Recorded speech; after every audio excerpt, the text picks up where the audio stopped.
Hi, my name is Stefan Scherson with Three Rivers Park District. I'm the project manager for the Diamond Lake Regional Trail Master Plan. In lieu of larger gatherings for open houses and so forth, we decided to put together this video to give you some background information about the project and the trail, our process, and some of the route alternatives that we're considering for the trail. Hopefully this video will give you, will answer a lot of your questions that you may have. I'll be joined in the video by Danny McCullough, our Regional Trails Manager, as well as Stuart Crosby from SRF Consulting Group. The Diamond Lake Regional Trail is a surge corridor that you can see here in the large orange arrow on the diagram that will extend about 20 miles between Wayzata at the south end and Dayton and Rogers at the north end. And we'll go through the communities of Wayzata, Orono, Long Lake, Medina, Corcoran, and up into Rogers and the Dayton area. It is a trail that is designed to be 10 feet wide, paved, multi-use trail, which means it can be used not only by bikers, but also pedestrians, dog walkers, running, inline skating, and the like.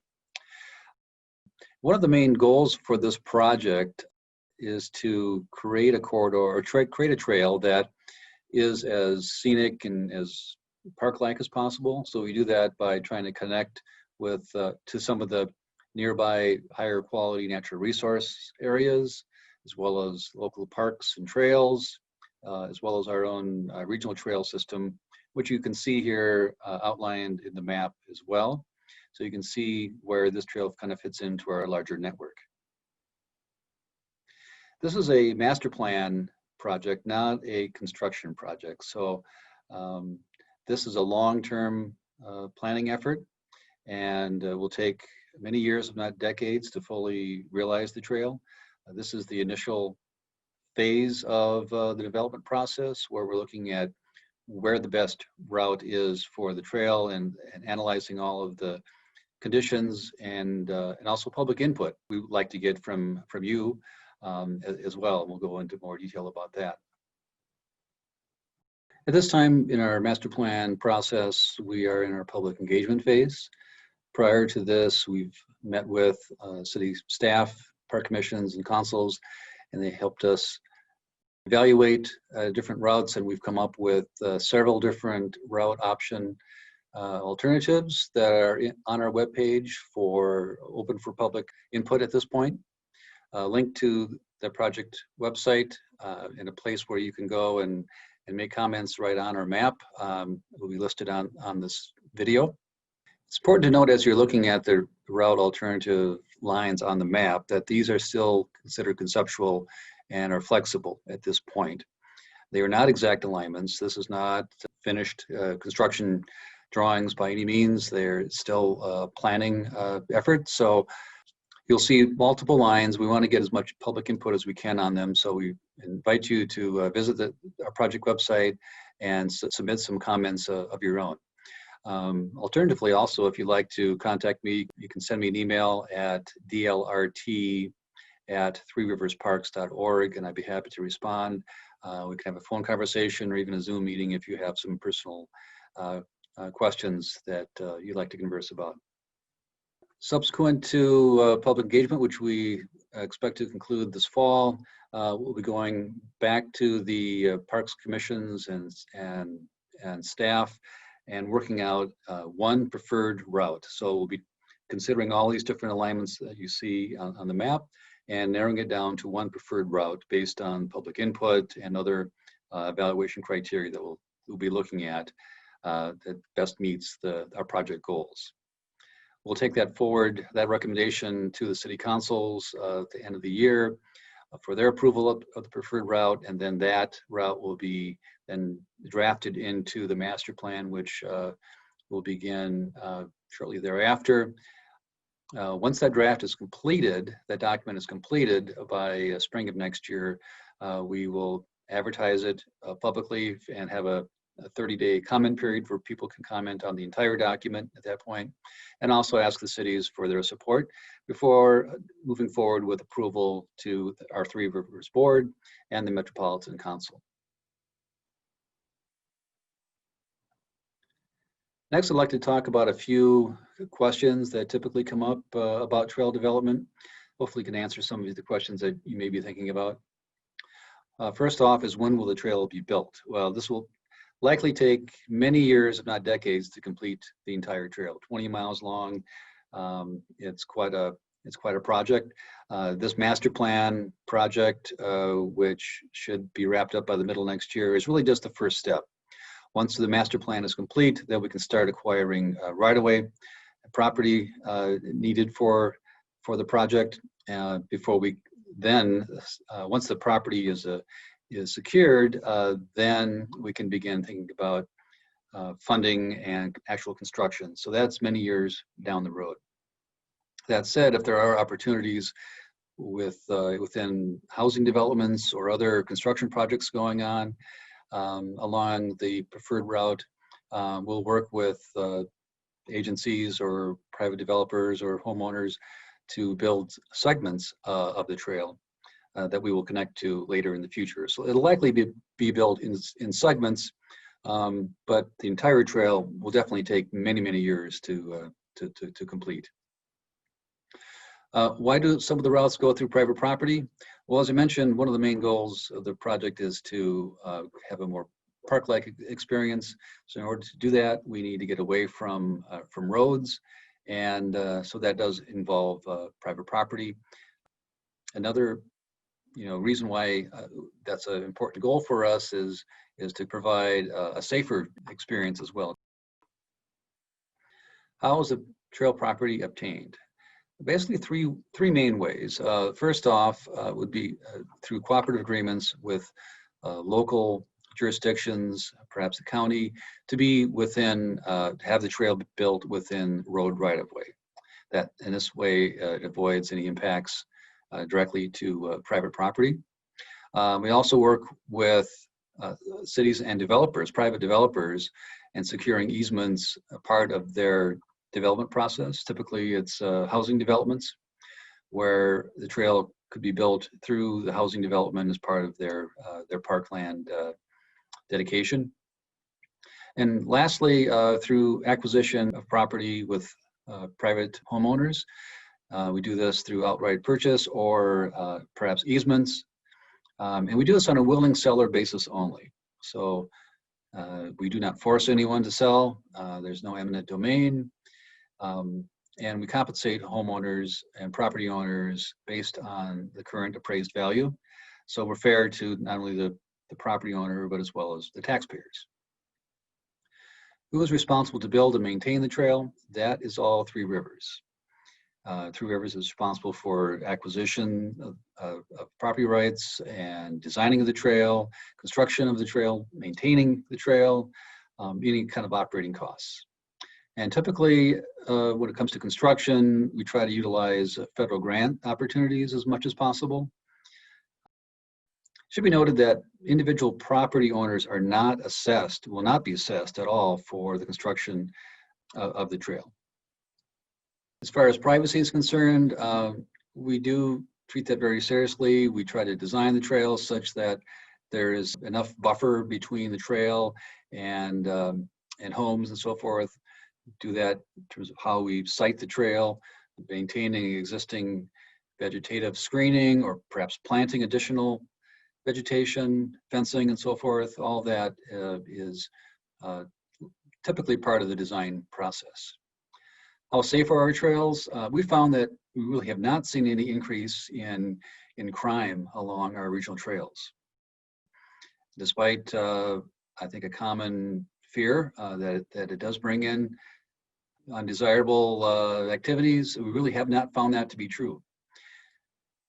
Also, we have our own public safety staff that are responsible for patrolling the trails, as well as a volunteer program, and of course work with local jurisdictions as well with their public safety staffs. Next, I'll turn it over to Danny McCullough, who's our regional trails manager, and he'll talk a little more about how our trails are designed and some of the features and so forth. And following that, we'll get into the actual trail alternative alignments with Stuart. Thank you. Oh, thank you, Stefan. My name is Danny McCullough, and I am the Regional Trail System Manager. I manage our entire regional trail system, which consists of about 160 miles of regional trail across, mostly through Hennepin County, a little bit in Scott County and Carver County as well. And like Stefan mentioned, this corridor is approximately 20 miles long. And what we wanted to do with this slide is show some of you who may not be familiar with our system what our typical trail looks like. And you may be familiar with our system if you've been to any of our regional parks or other regional trails throughout Hennepin County. And this is typically what you would see in our system. And you can kind of think of our system as the trail highways of the county. So you may be familiar with your local city trails that maybe expand out of local city parks, or maybe they connect schools with city parks or city parks together. But you have different tiers of trails throughout the metro area, and we're the regional system, which is basically like the highway system of the roadways, if you think of it in terms of a roadway, where you have local roads and then highways. So our regional trails are generally wider than a city trail. They're about 10 foot wide. We put a centerline stripe for good definition and for enhanced safety measures to keep people separated each direction. But also you may have seen some of our kiosks shown in the pictures there in the middle. And we have wayfinding on the system as well. And our trails tend to be connect regional points of destination. So when we construct these, we really strive to connect either our regional parks or areas of regional significance, such as town centers, schools, libraries, or other public places that are important for people to access. And if I go through the pictures really quickly here, starting at the top left, this is our typical trail with a bit of a buffer beside a roadway. And if you go to the next one to the right, on the upper middle, you'll see our trail along what's typically referred to as a boulevard, where you have a little bit of separation between the road and the trail with some tree plantings. And then if you go to the third image up top to the right, you'll see what our typical trail looks like through a wooded area, which is very much what we would like to achieve with this project. We want to keep the project, think of this as more of a linear park that we are trying to create whenever possible. We know that the trail at some places throughout the route will end up along a roadway. And when it does, we hope that it looks like that picture to the left there in the middle on the upper row. Again, along the trail, we typically, every several miles or so, we will install benches and trash cans, maps like the picture in the middle. And then as we move to the bottom of the screen, you'll see some images of our trail bridges, our boardwalks, and our tunnels. So being a 21 mile long corridor like we are discussing here tonight, we are going to have to cross major roadways, right? And so sometimes we identify in the master plan the need for a regional trail bridge over a busy roadway like the bottom left. When we encounter wetlands, we have the ability to build boardwalks like the picture on the bottom row. We've done that in several locations throughout our system.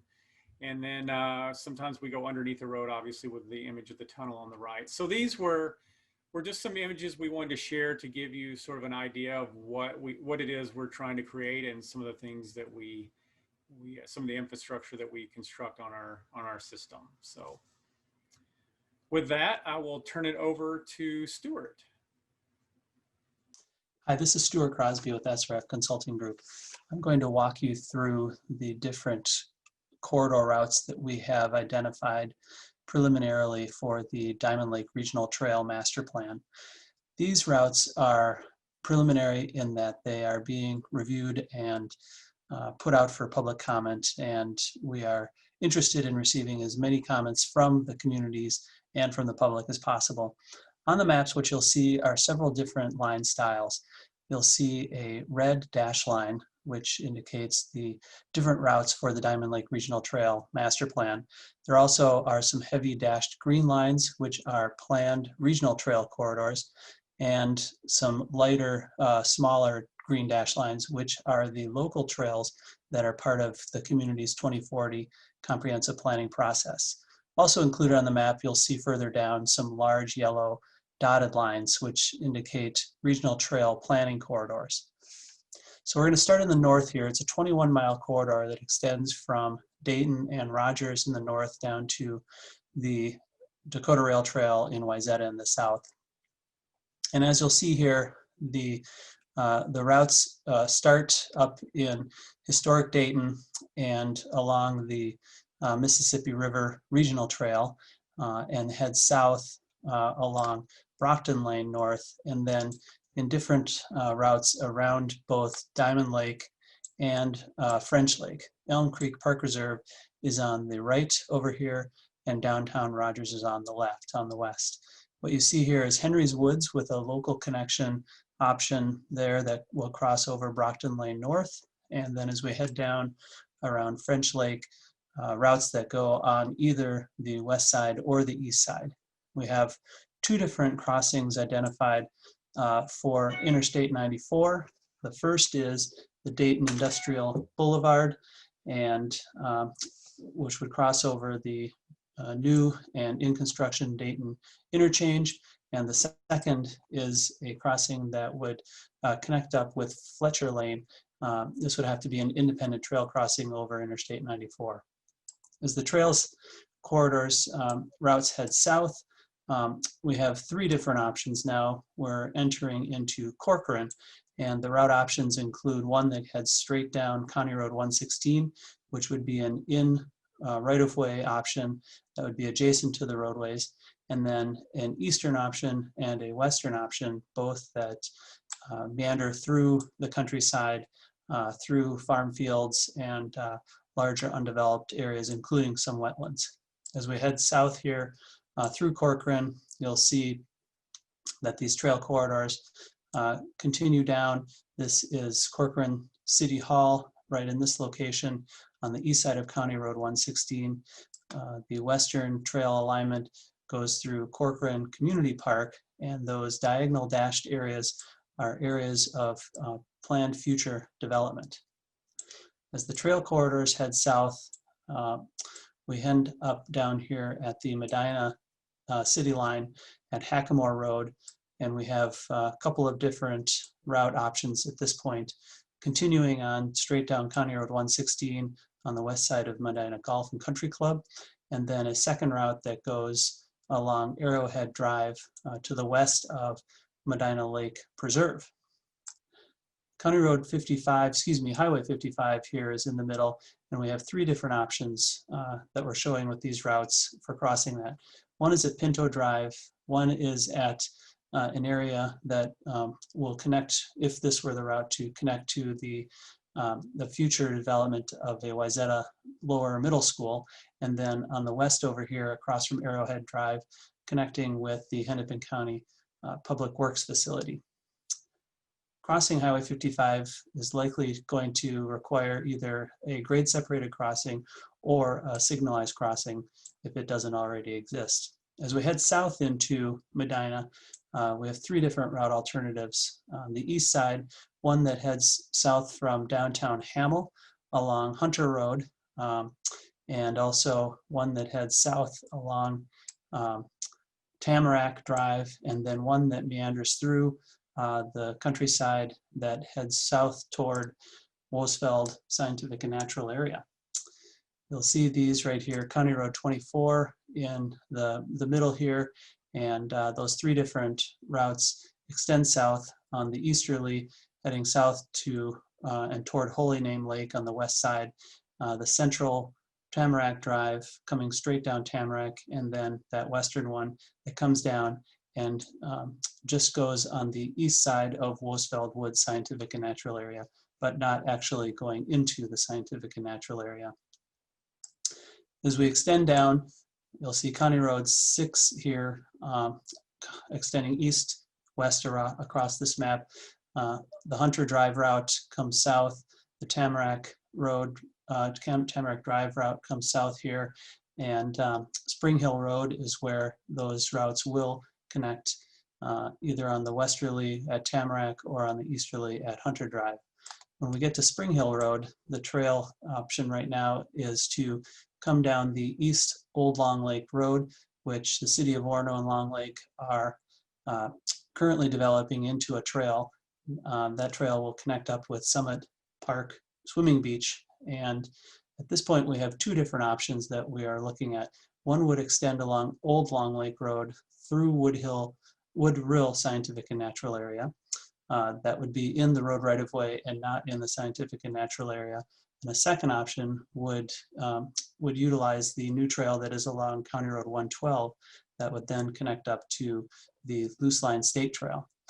The options from here would include extending east along the Loose Line State Trail until it connects with Ferndale Road north, and that could head south directly to connect to the Dakota Rail Trail in downtown Wayzata.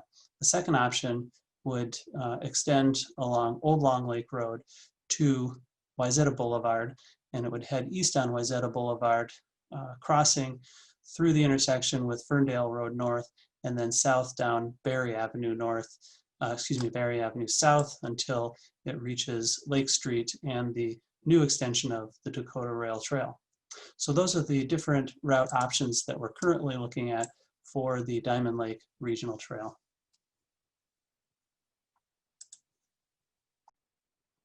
Thank you, Stuart.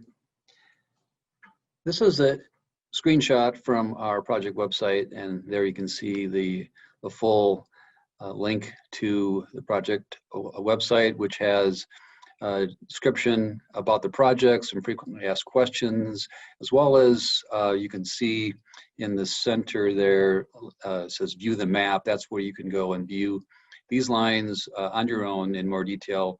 It's a web map, so it's interactive. You can zoom in, pan around, and really explore it, as well as view and place comments in the map itself, so you can see what other people are saying about the trail segments as well. So looking forward to getting your comment, your input.